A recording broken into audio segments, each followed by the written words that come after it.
Anong mensahe ang kailangan marinig ng mga Gemini sa loob ng 2 weeks na to? Pwedeng nangyayari na to o mangyayari pa lang. Kung hindi man para sa inyo itong magiging reading, di baka para sa someone na malapit sa inyo o sa someone na kakilala nyo mismo. Baka may lumabas na gender mamaya, gawin nyo na ng energy, masculine at feminine energy. Pwede rin naman na huwag nyo nang pansinin yung gender. Hindi ko alam kung anong magiging reading, kung positive ba o negative. Depende sa kung anong mapipick up kong energy.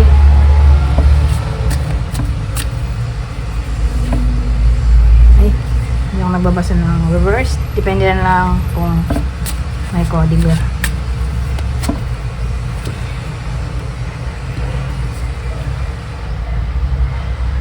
So, ano to? Making of imps at 10 of imps. So, ang dating sa akin may lalaki. Lalaking tao o babae. Pwede rin naman sa babae. Mag-resonate lang sa kanya kung extrovert siya. Okay? So, lalaking tao yung bida dito. O pwede rin babae pero extrovert. So, yung lalaking tao dito ay may stress. Bakit kaya?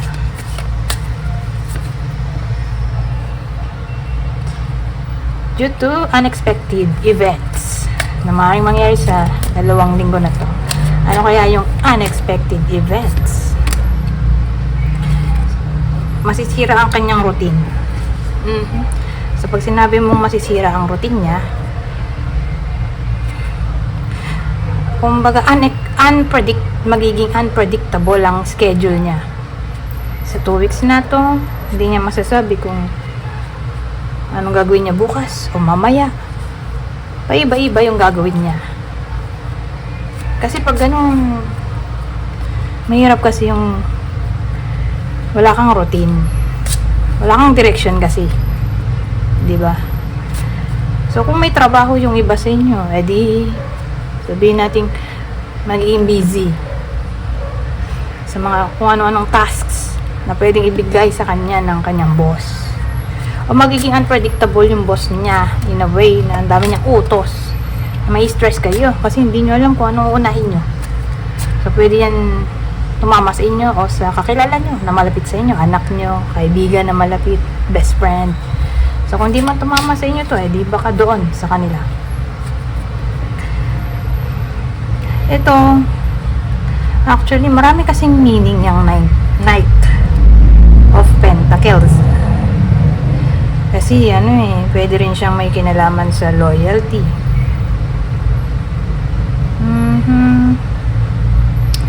Nakakatakot naman kung tatama yan sa relationship. Pero sabihin na nga lang natin na routine sa work, schedule, o sabihin natin magiging impulsive yung iba sa inyo in a way na marami silang gustong mangyari. Hindi naman nila kaya pagsabay-sabayin yun, di ba? Mahirap yun. Pwede rin tong masisira yung kanilang sense of stability or practicality in a way na magiging impulsive sila sa decision making, especially sa pag bili-bili ng mga kung ano-ano, nasira ang budget.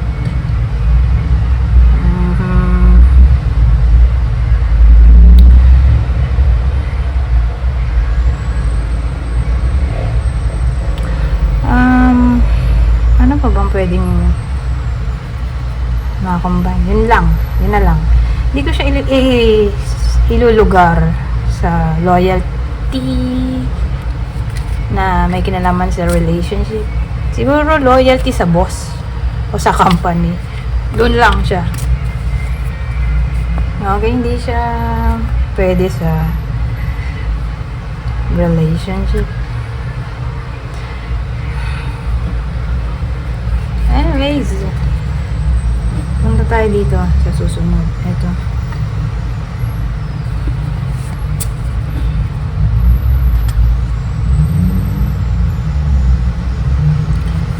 Ang masasabi dito. Ay, baliktad na naman. Ay, baliktad yung hawak ko.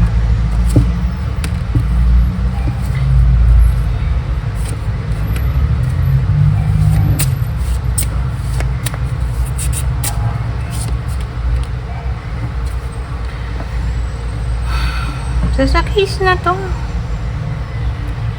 may someone tayo na bagets pa to. Hindi to student.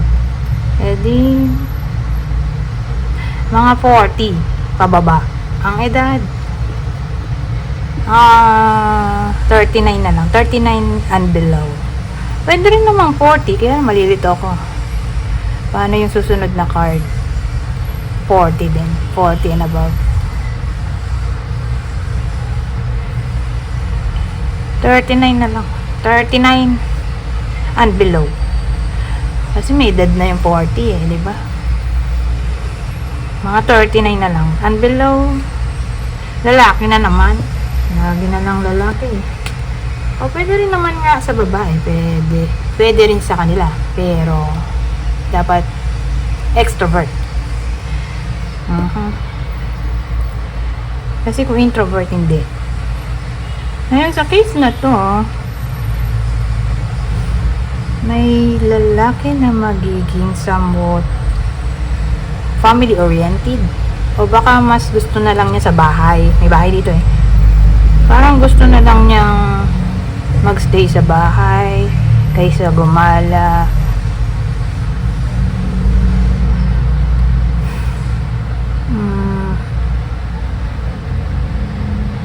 Ano pa ba?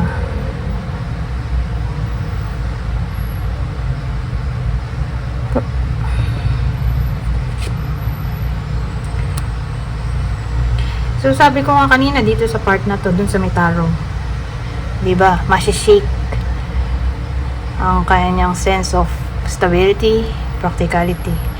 Well, sabihin nga natin ma-shake dahil sa presence ng Tower. Pero kung ano man yung mawala sa kanya, magiging determinado siyang palitan o bawiin. Ganon. So kung mawalan siya ng pera, gagawa siya ng way para mapalitan yun. Yung nawalang pera. Magpapagod siya sa kakatrabaho. O ewan ko kung paano niya babawiin. Basta ganon. Magiging determinado siyang bawiin yung pera niya na nawala o iginambol niya siguro.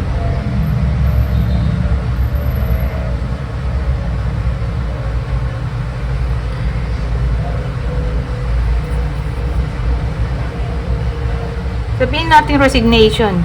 Posible ba yan? Halimbawa, stress na yung iba sa inyo sa work. Posible bang mag-resign siya? Yung taong to, whether kayo mismo to o ito yung person na kakilala nyo na yun nga, nababalitaan nyo na stress sa work. Hindi yan magre-resign, although sinasabi niya, pero hindi pa sa loob ng 2 weeks na to. Baka sa ibang panahon siya mag-resign, pero hindi sa 2 weeks na to. Ano na maisip eh, ang hirap ng combination. Hanap tayo ng iba.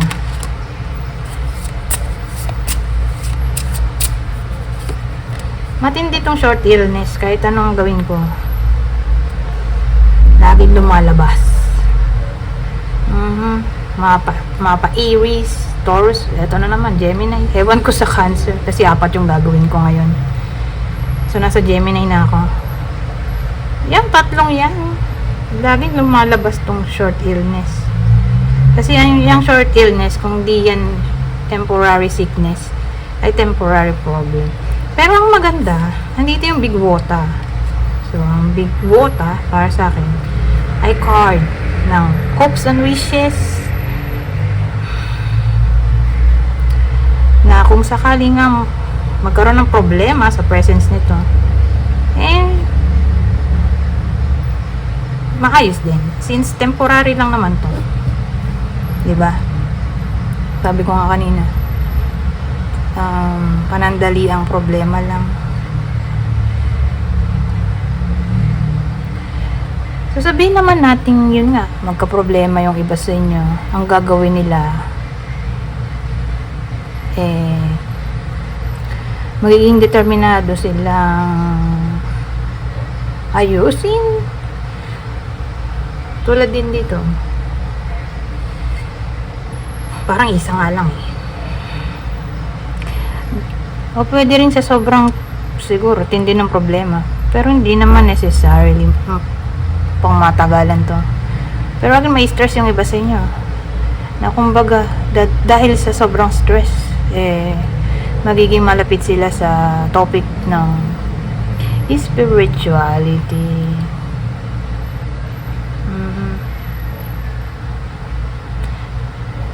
Blessing in disguise din to, pwede rin. Na yun nga, may mawala man sa kanya, mapapalitan yun ng much better opportunity. Actually, pwede rin to sa traveling. Sabihin natin magta-travel yung iba sa inyo somewhere. Magkakaroon ng aberya dito.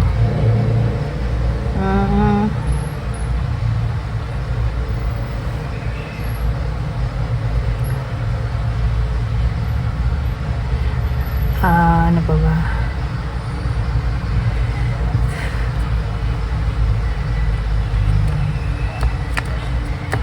Excuse me. Sabihin nga natin na yun nga, may ma-encounter na kung ano mang problema yung iba sa inyo. Magsisilbing wisdom yun. Okay? Na later on, ma-realize nila kung bakit nangyari yung mga nangyari.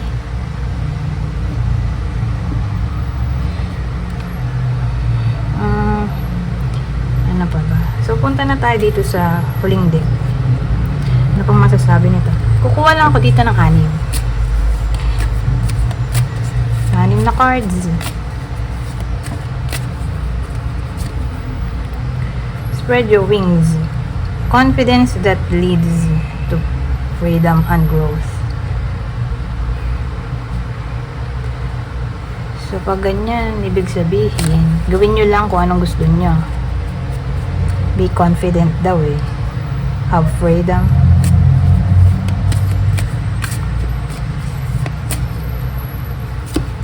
O be confident sa kung ano mang ginagawa nyo.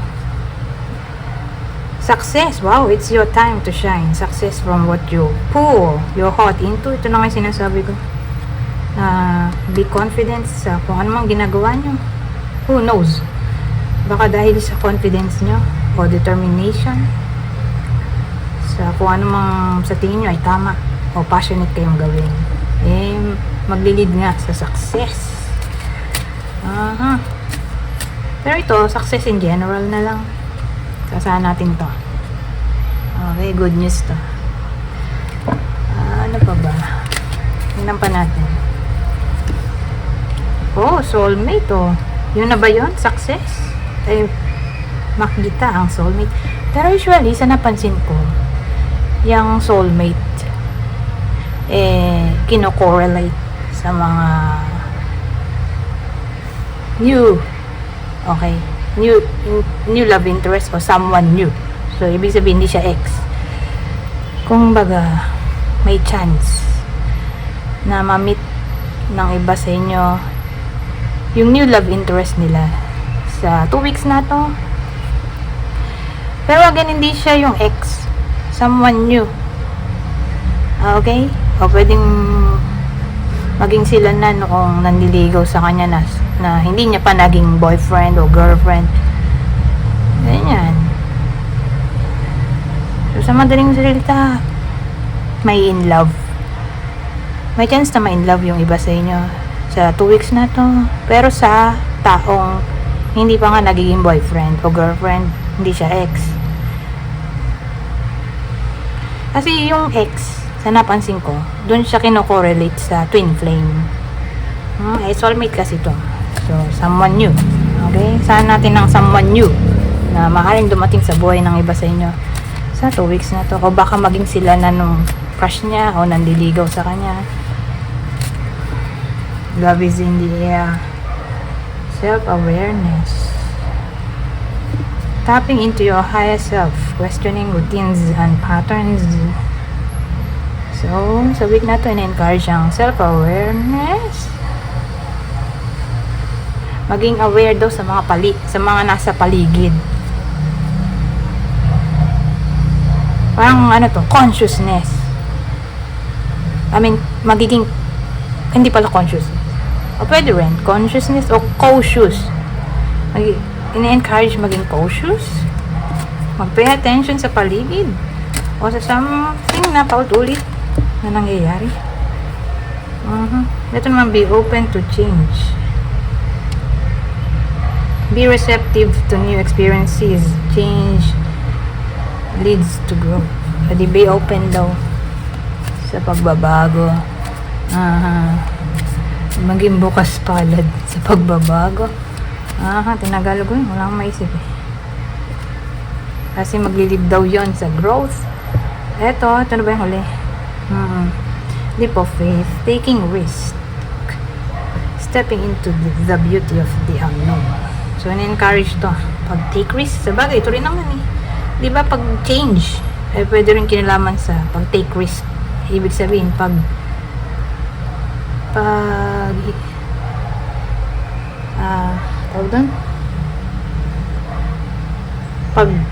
hiwalay o lumayo sa routine, yung ganon, maiba yung routine o pattern o nakasanayan. So, yun yung change eh. So, pag ganon, di ba, pag umalis ka sa comfort zone o nakasanayan mo, yun na yung take risk. Well, anyways, encourage to sa 2 weeks na to. Anyways, hanggang dito na lang. Goodbye for now.